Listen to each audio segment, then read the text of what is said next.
Organ reproduksi cowok sama cewek berbeda. Organ reproduksi, jelas nggak? Ini yang organ reproduksi cowok, ini yang organ reproduksi cewek. Nah, umur-umur segitu, dari umur 9, umur 10, umur 11, umur 12 itu tubuhnya kita, tubuhnya adik-adik sudah mulai berubah, berkembang. Bukan berubah jadi perempuan gitu, bukan ya. Berubah menjadi lebih dewasa. Jadi yang sebelumnya anak-anak, oke, pubertas nih. Pubertas itu dimana kita berkembang secara fisik. Fisiknya kita berkembang, baik laki-laki maupun perempuan. Dan ada ciri-cirinya. Ciri-cirinya kita mulai pubertas itu ada ciri-ciri primer dan ciri-ciri sekunder. Nah, ini ciri-ciri primer dari pubertas. Yang pertama, kalau laki-laki ada yang namanya mimpi basah. Udah ada yang tahu cowok-cowok di sini? Sudah. Apa? Coba angkat tangan yang tahu. Ngompol, betul. Kasih mbak. Pintar. Ini kasih hadiah ya. Pintar, hebat. Siapa namanya sayang? Iqbal dari kelas 4A. Ore, dapat. Nah, jadi mimpi basah tuh benar katanya Iqbal. Ngompol. Jadi ketika kita tidur malam, kita akan tiba-tiba nggak pengen pipis kok ngompol ya. Kenapa ya Bu Dokter kok gitu? Pernah nggak? Sudah ada yang pernah? Pas kecil. Waktu udah gede, bukan waktu kecil ya. Waktu sudah gede. Waktu udah umur 10 ke atas gitu. Kelas 3. Kelas 2. Kelas 1. Sama kelas 1 tadi. Oh, kelas 1. Ya, jadi kalau misalnya laki-laki sudah mulai tumbuh dewasa, itu yang tadi mulai dibentuk sperma di sini. Nah, sperma ini selama kurang lebih 3 sampai 7 hari sekali. Itu kan kalau dibikin terus, kayak kita bikin apa ya, misalnya susu, bikin susu terus-terusan, lama-lama penuh tempatnya. Ya. Nah, lama-lama penuh harus dikeluarkan. Nah, dikeluarkan itu jadinya ngompol seperti itu. Itu nggak apa-apa, nggak perlu malu, nggak perlu takut. Itu hal yang wajar. Ciri primer pubertas, siapa yang sudah mens? Siapa yang sudah mens? Sudah banyak ya, udah hampir 50% nih yang sudah mens nih. Mensnya sudah lama atau baru-baru aja? Dari kelas 3? Dari kelas 4? Dari kelas 5? Dari kelas 5? Oke.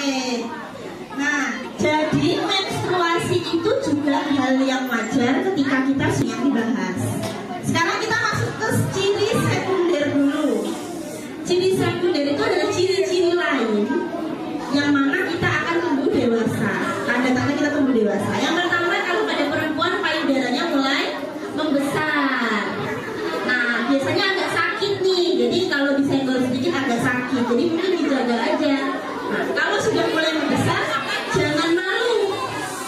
Pakai pinset boleh. Pokoknya yang bisa menahan biar gak sakit, ya.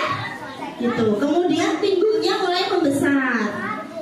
Terus tumbuh bulu halus di sekitar alat kemaluan dan juga di ketiak. Itu tanda-tanda normal nih. Jadi nggak perlu takut loh. Kok aku tiba-tiba tumbuh bulu halus sejak jadi pria gitu. Enggak ya. Buat cewek-cewek itu bukan tanda-tanda jadi laki-laki berubah gitu, enggak. Tapi itu wajar kalau misalnya kita sudah pubertas. Kalau laki-laki apa tandanya? Nih, bahunya semakin bidang biasanya. Jadi makin lebar. Kemudian tubuh jakun, ada yang jakunnya udah mulai membesar? Belum? Ada yang suaranya tiba-tiba berubah. Dulu kelas 4 suaranya masih cempreng, tiba-tiba kelas 5 jadi lebih berat. Enggak?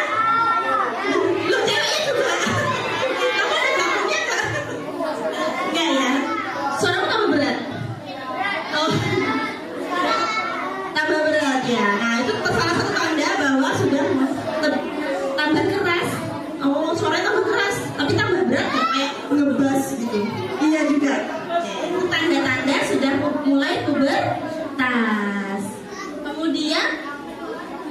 tubuhnya lebih berotot nih biasanya, jadi lebih kekar gitu kalau cowok-cowok.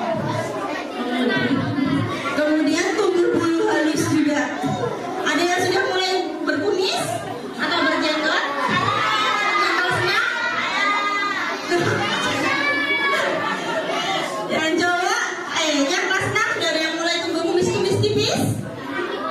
Sudah? Nah ya, itu berarti sudah mulai tumbuh nih. Pelajaran ya, nanti akan kalian pelajari mungkin ketika masuk SMP atau SMA. Ya, ini ilmunya mahal nih, ini harus kalian perhatiin. Jadi kalian dari SD sudah tahu nih ilmunya nih sebelum masuk SMP. Jadi bagaimana sih terjadinya menstruasi pada wanita? Nah, jadi kan tadi organ wanita seperti ini. Ada rahim, ada indung telur atau ovarium, ada vagina. Nah, pada wanita yang sudah mulai pubertas, usia mungkin 10 tahun ke atas, itu sudah mulai membentuk namanya sel telur.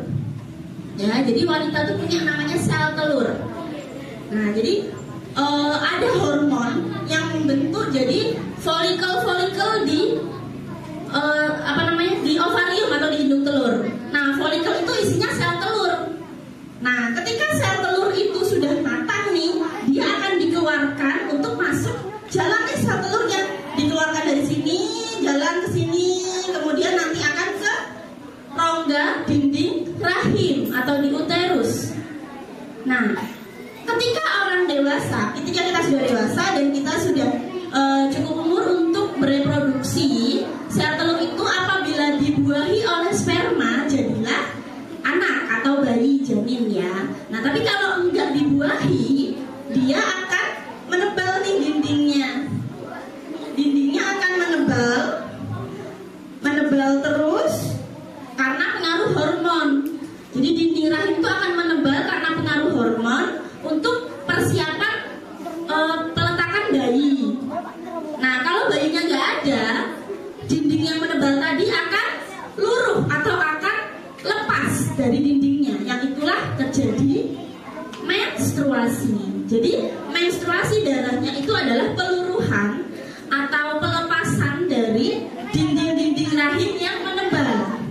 Makanya rasanya kadang perutnya sakit gitu. Sakitnya sebelah mana biasanya? Belum pernah ya? Yang sudah mens? Yang sudah mens perutnya sakit nggak biasanya? Sebelah mana sakitnya? Perut bawah ya? Perut bawah. Jadi memang biasanya di perut bawah karena letak rahim kita ada di perut bagian bawah, di bawah udel. Udelnya di mana? Udel. Nah, bawahnya, nah daerah situ.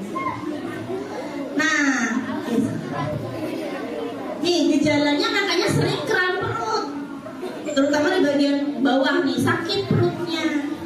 Kemudian badannya jadi sakit-sakit, kemeng-kemeng, nyeri otot, nyeri sendi, nyeri kepala, pusing.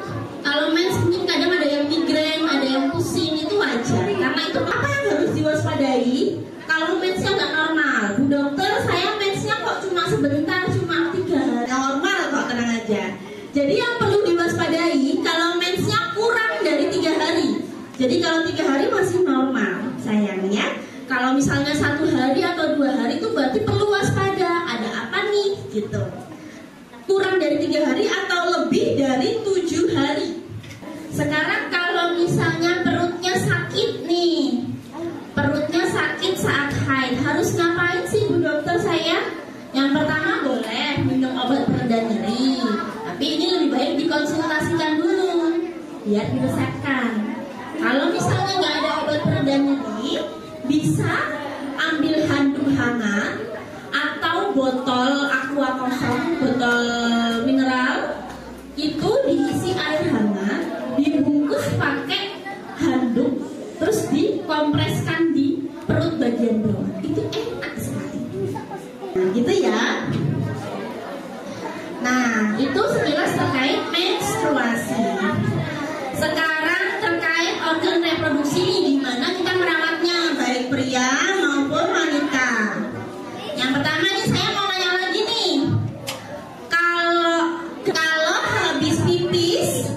habis BAB, kemudian ketika mandi harus alat kelaminnya, penisnya harus dibersihkan, dibasuh pakai air mengalir. Ingat, air mengalir. Kenapa sih cowok harus sunat? Ada yang tahu nggak? Coba ya. Nanti nggak Bu Dokter kasih hadiah lagi kalau tahu. Wajib, ya betul. Ada yang tahu nggak kenapa kok harus sunat?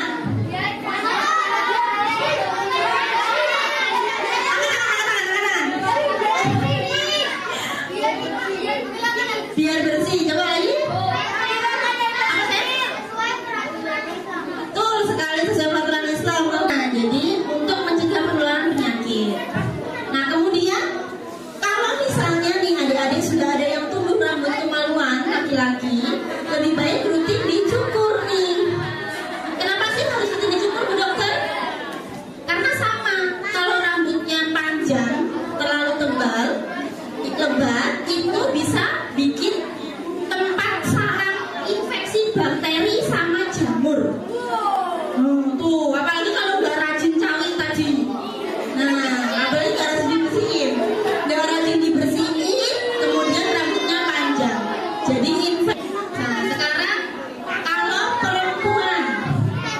perempuan sama ya, membasuh menggunakan air mengalir setelah pipis, setelah BAB, dan ketika mandi. Habis itu dikeringkan. Nah, nih, karena dalam tubuh kita yang sehat terdapat jiwa yang kuat. Itu yang ada di stiker yang kita bagi tadi. Di dalam tubuh yang sehat terdapat jiwa yang kuat. Kalau bahasa lainnya nih, mens sana in corpore sano. Gitu. Oke, sekian dari saya. Ada yang mau ditanyakan? Kalau ada yang nanya nanti dapat hadiah. Ada yang mau nanya? Info terkait apapun nanti ada.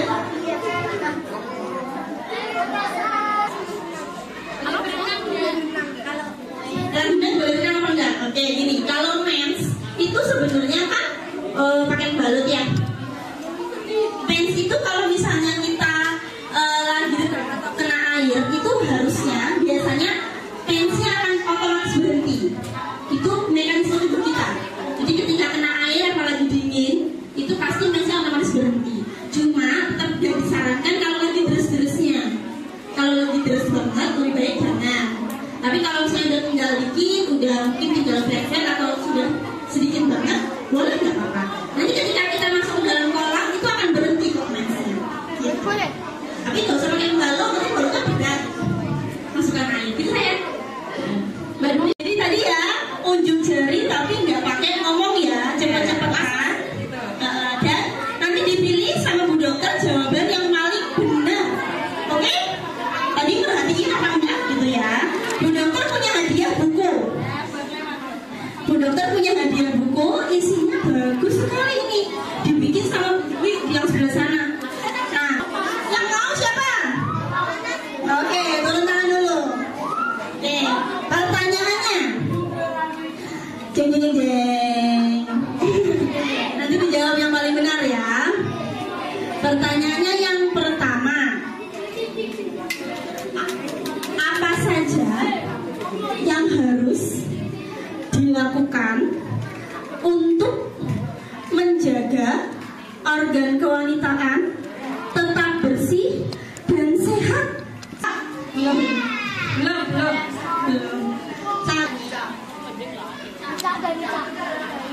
Namanya siapa saya? Ariska. Tadi sudah dikasih sebutkan 2 sama Ica tadi.